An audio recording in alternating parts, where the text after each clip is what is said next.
Okay, the old bomb trucks marking territory. Hey guys, welcome back to DMAC Customs on the YouTube. Dave here in the bomb truck. Today we're going out to have a look at the Winterblast swap meet and car show, which is an event put on by Winterblast is an event put on by Bayrodders here on Tauranga, which is a local hot rod club that I'm a member of. This road's pretty rough, and it's like a kind of 2-day event, or 2 and a bit day event. Starts on the Friday night with a kind of registration and sort of dinner thing put on, like, you know, barbecue type thing put on by the club for out of town kind of registrants or entrants and stuff. And then yesterday was Saturday. It was a hot rod run with activities and stuff like that, and then a evening dinner with drinks, music, food, band, stuff like that. And then today is the swap meet / car show, which is in conjunction with another hot rod club here in the Bay called NSRA. So they come and help out on the day, and they're kind of a stakeholder in it, I guess, something like that. Yeah, so we'll just go and have a look, see what kind of rusty junk's in there, and see what kind of cars are in there. Hopefully the footage will be alright. It's quite a dark, it's a car parking building that's hosted in. So we'll just sort of, hopefully we'll get some cool footage. There were some cool cars on the run yesterday, hopefully they'll be there today. Plus we usually get a few others from around the area. The general Bay of Plenty and Waikato kind of come along for the swap meet. And yeah, hopefully there's good turnout, so we'll see you there.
I didn't really do any talking, so because there's too many people around and feel like a weirdo.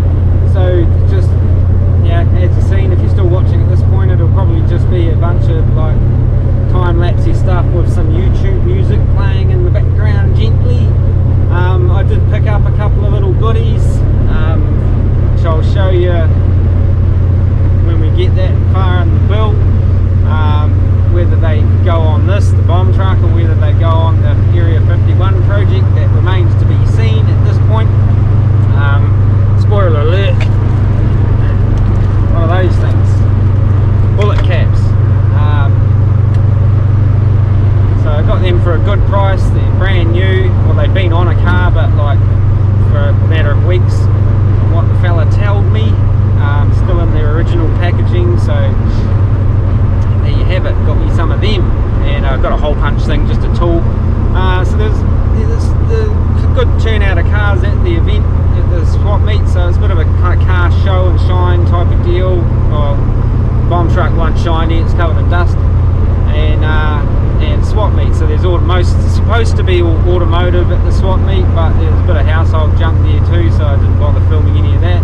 And as you've seen, I've filmed some of the households, the automotive stuff, but not everything. It's a bit crowded at times, so it's kind of hard to get in there and